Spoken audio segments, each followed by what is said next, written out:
felt this like sense of mourning, like I'd lost something that for so many years you take for granted. Suddenly you look in the mirror and it's a completely different person staring back at you. I felt like no one had kind of accepted me and everyone had kind of judged me, and having the condition kind of took me from being at a certain level to literally rock bottom. People don't like to talk about it, and it makes you anxious, which in turn then leads to stress, which then in turn leads to depression, which then makes your hair not come back.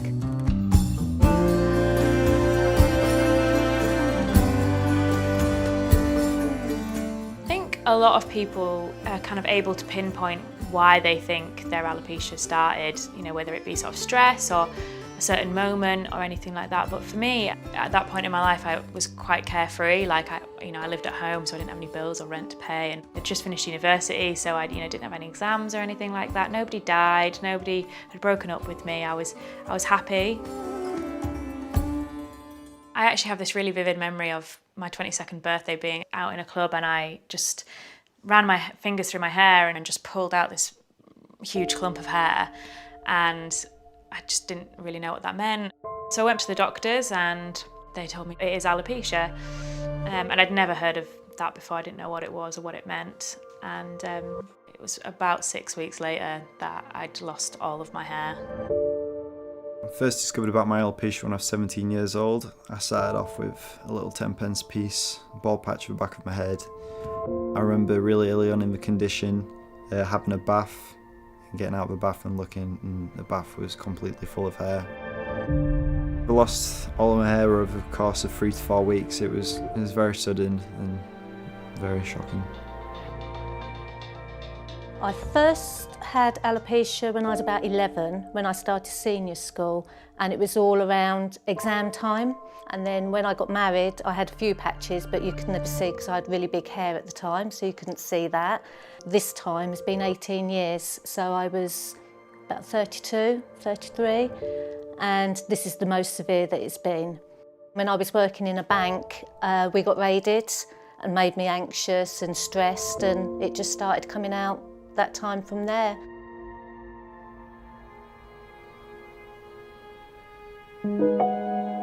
I found it really hard to talk to people about it at the start because I just thought, well, these people aren't going to want to be my friends anymore, you know, no one's going to want to date me, and how am I ever going to be fine with this? How am I going to feel comfortable with it? And how are people going to look at me the same and not think, oh, you know, that's going to be my, you know, associating thing, like, oh, that's the bald girl. It's like I didn't want that to be the only thing that people thought about.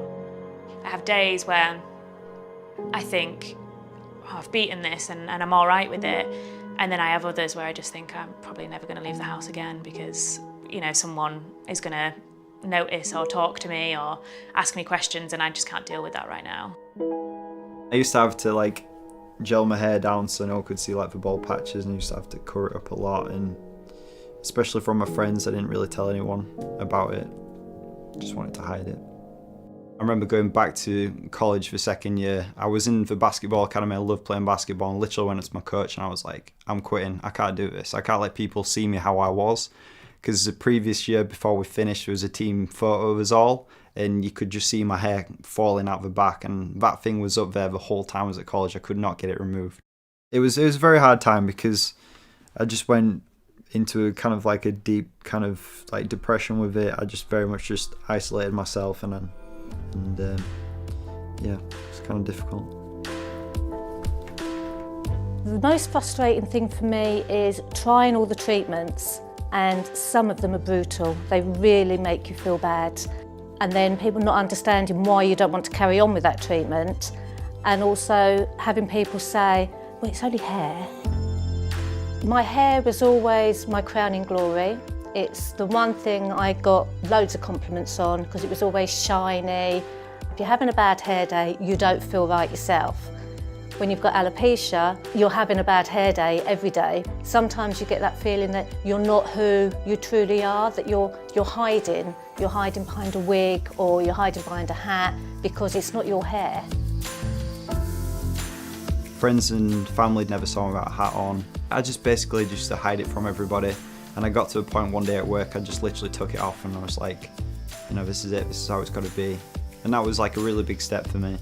People have this perception that you get a wig and then you're fine about it. But people forget that you come home at the end of the day to wearing a wig and makeup and eyelashes all day, and you take it off and then there's suddenly a totally different person in front of you. It wasn't until sort of February of this year that I have actually been outside of my house without wearing a wig, unless it was during times of regrowth, which was obviously like slightly different, and even then I often wore headwear for quite a bit of it.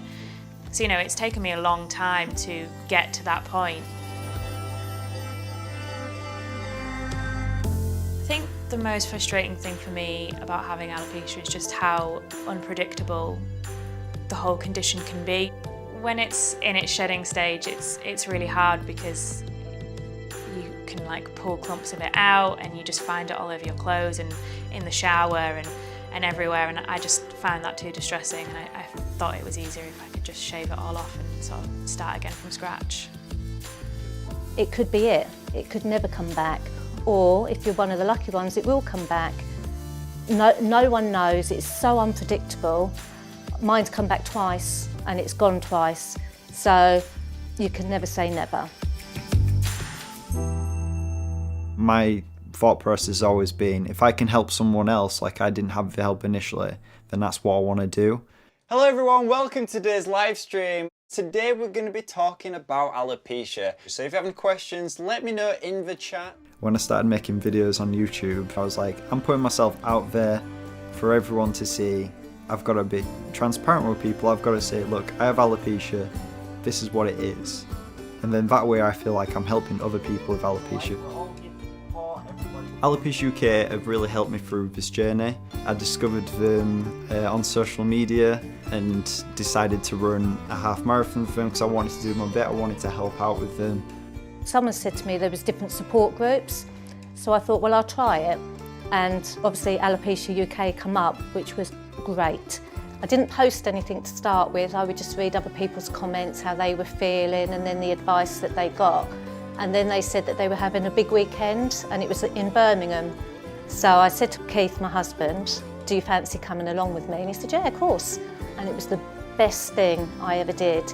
In all the years that I've had alopecia, I've never spoken to anyone else with alopecia. So it was just so nice to know that I'm not on my own and there is support out there. There's people that can help you.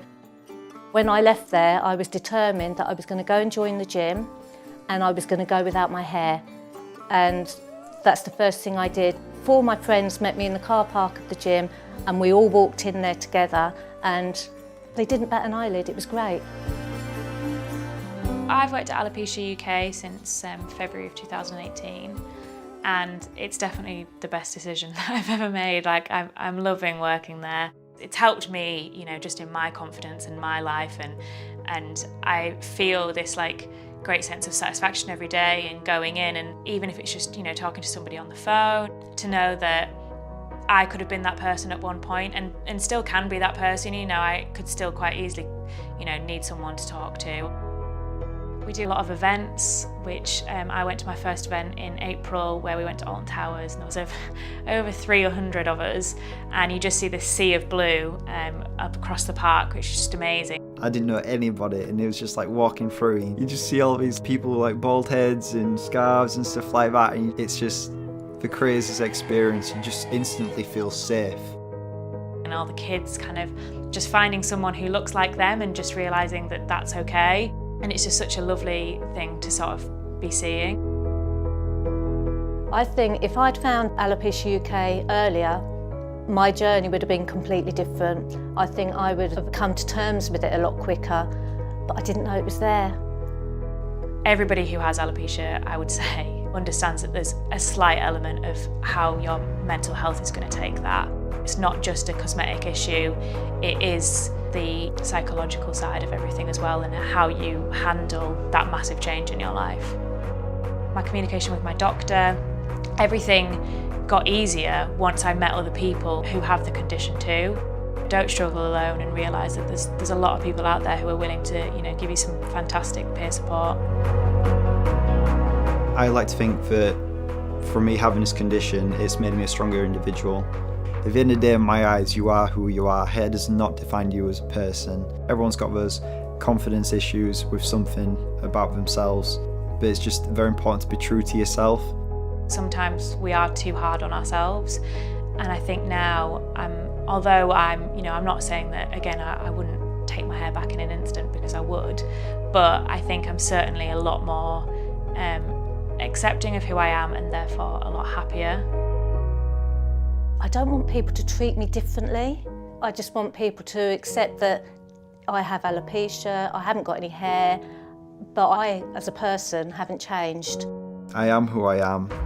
I can't change it, and to be honest, if I could, I don't think I would. I don't think I'd go back to having hair, and this is me, I'm Tom. This is who I am.